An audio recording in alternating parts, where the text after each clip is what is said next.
Bien, retomando lo de la clase anterior, si habíamos dicho que en el Imperio Azteca, cuyo emperador era Moctezuma, cuando llegan los españoles se da una relación cordial, ¿sí? Moctezuma recibe muy bien a los españoles, incluso celebra una gran ceremonia en su honor.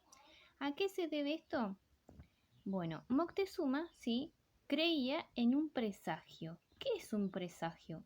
Un presagio es cuando se anticipa algo que puede pasar en el futuro, ¿sí? Es como que se adivinaba el futuro.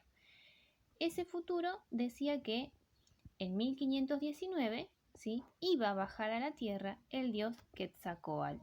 ¿Se acuerdan que era el dios Quetzalcóatl? El dios Quetzalcóatl era la máxima deidad, ¿sí? Del Imperio Azteca, era el máximo dios y se le atribuía eh, el nombre del dios de la fertilidad, el dios de la paz. Y acá viene lo interesante. ¿Por qué? Porque en ese mismo año llegó a las costas del Imperio Azteca, ¿sí? A la capital, a Tenochtitlán, llegó el español Hernán Cortés.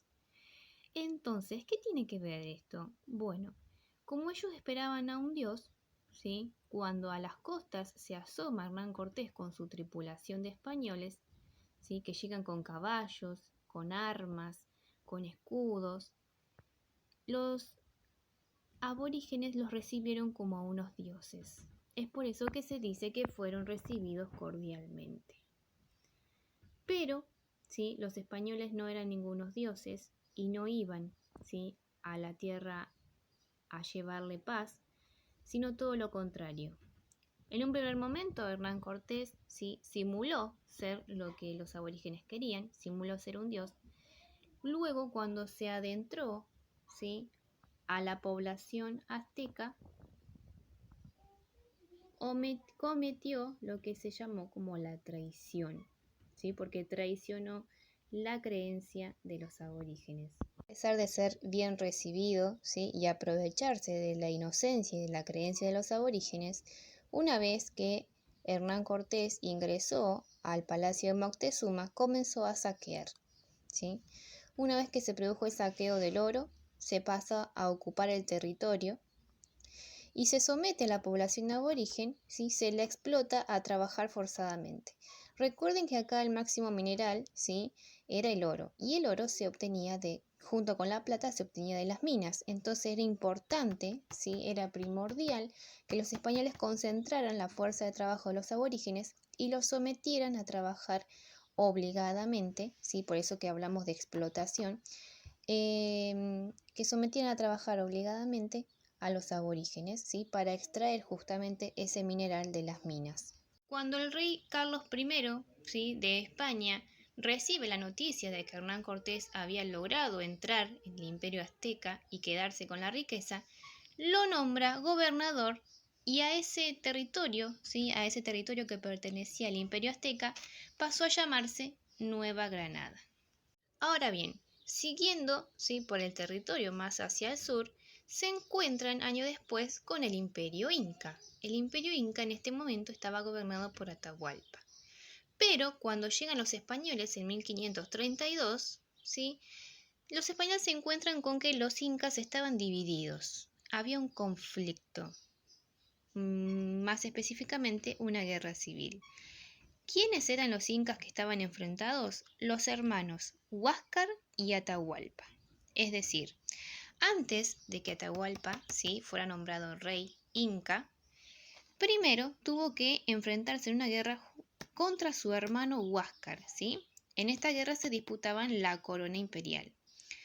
Al enfrentarse en esta guerra, Atahualpa, ¿sí? Es el victorioso y por lo tanto accede, ¿sí? A ser rey del... En este conflicto, ¿sí? ¿Qué hacen los españoles? Bueno, recuerden que el español que llegó a esta tierra fue Francisco Pizarro junto a su socio Diego de Almagro. ¿Qué hizo Pizarro? Pizarro, ¿sí?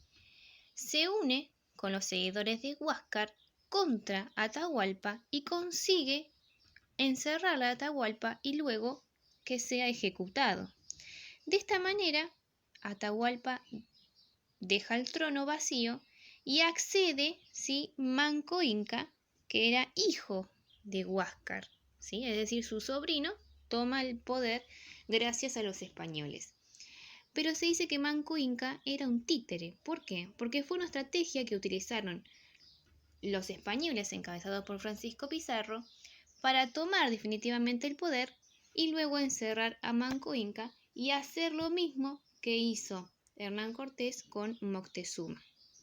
De esta manera de nuevo se repite la misma secuencia que había pasado en el Imperio Azteca y los incas son sometidos a una gran represión. En Europa se desarrollaba un sistema que llevó el nombre de feudalismo, ¿sí? Mientras nosotros acá estábamos sufriendo la conquista por parte de los españoles, allá en Europa se desarrollaba el feudalismo. Bien, vamos a ver qué significaba feudalismo. Feudalismo viene de feudo, ¿sí? El feudo era el nombre que recibían unas tierras muy fértiles y de gran tamaño que pertenecían a un señor que recibía el nombre de señor feudal. Este sistema se convierte, ¿sí?, en un sistema individual que va a tener su propia política, ¿sí?, va a tener su propia organización social y va a tener su propio plan económico. ¿Qué va a significar esto? Que el señor feudal, dentro de su tierra, ¿sí?, va a ser la máxima autoridad política, por lo tanto va a regir sus propias leyes para ordenar a su población e incluso, ¿sí?, se abastecía, sembraba y con eso vivía, producía su economía, de manera que tenía hasta su propia moneda, ¿sí? Ahora bien, ¿cómo surgen los señores feudales? Bueno, por medio de las invasiones. En el siglo X, siglo XI, estamos hablando del 1100-1200 después de Cristo, Europa va a ser invadida por poblaciones del norte, como fueron los vikingos, que venían en busca de sus riquezas. Entonces los señores, para proteger sus tierras, comienzan a construir los castillos, ¿sí? Seguramente en alguna que otra película han escuchado de los castillos. Dentro de los castillos, ¿sí?, los señores tenían a los campesinos que cultivaban las tierras para él. Ahora bien, ¿qué pasaba cuando en momentos de invasiones los campesinos pedían por favor al señor poder ingresar al castillo? Y el señor le decía, está bien, yo te voy a proteger, pero a cambio, ¿sí?, tenés que comprometerte a obedecerme. Cuando el campesino aceptaba, ¿sí?, obedecer al señor a cambio de protección, se convertía en lo que se conoce como un vasallo. Es decir, el campesino obedece al señor, recibe el nombre de vasallo. Entonces el señor, sobre el campesino, instaura lo que fueron los derechos banales.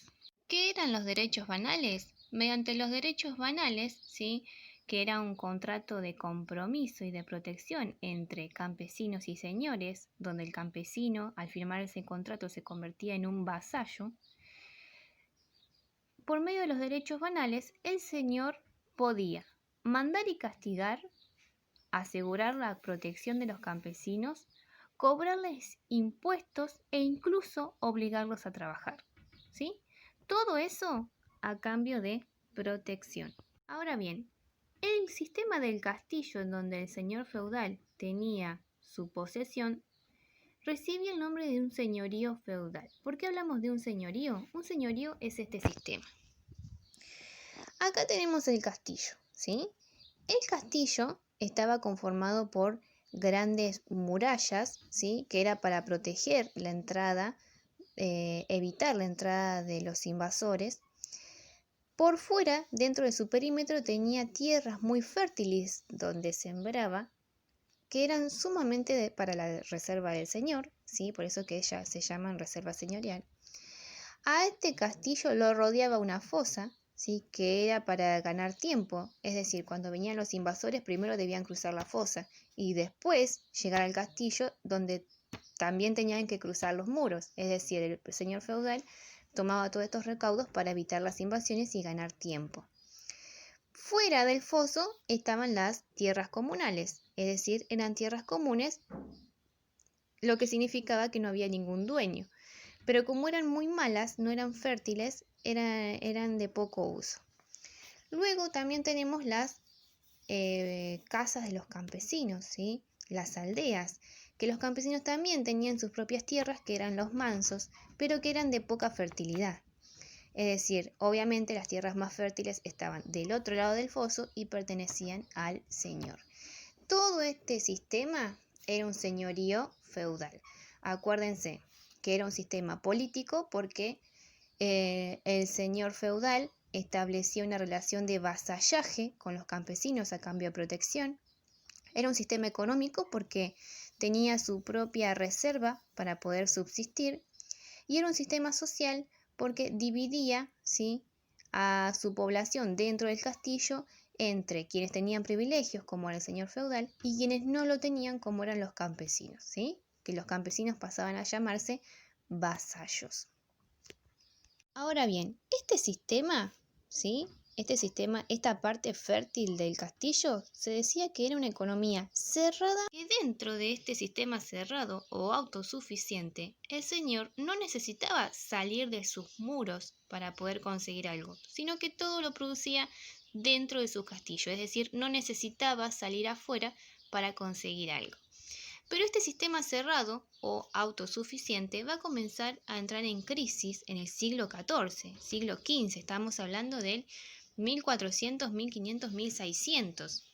¿Cuáles fueron las causas? Primero, la primera causa principal fueron las cruzadas, que eran guerras religiosas.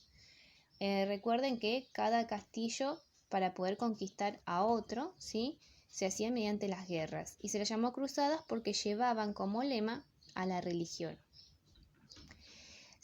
La segunda causa fue el crecimiento demográfico. ¿Por qué? Porque las poblaciones comenzaron a crecer cada vez más. Entonces, este sistema que era autosuficiente comenzó a ser poco, ¿sí? Ya la gente no podía cubrir sus necesidades. Eso también fue acompañado de un tiempo de malas cosechas. Recuerden que este sistema cerrado era autosuficiente porque dentro de las tierras del castillo se cultivaba todo lo que se necesitaba. Cuando se atravesaba una época de malas cosechas, ¿sí?, ya no se podía producir lo suficiente para mantener al gran crecimiento poblacional que se daba. Entonces vamos a pasar a sufrir hambre, y si una persona está mal alimentada, sufre de hambre, también es posible que sufra de alguna enfermedad, que en este momento se hablaban de pestes. La peste más famosa de este siglo, de esta Edad Media, es la peste bubónica, que era la peste de las ratas. Y ustedes dirán, ¿cómo es posible que la gente contrajera la peste de las ratas? Bueno, porque debido a este crecimiento demográfico la gente vivía muy amontonada, ¿sí?, y eso hacía que las condiciones de limpieza y de higiene sean escasas. Por lo tanto, convivían prácticamente con las ratas.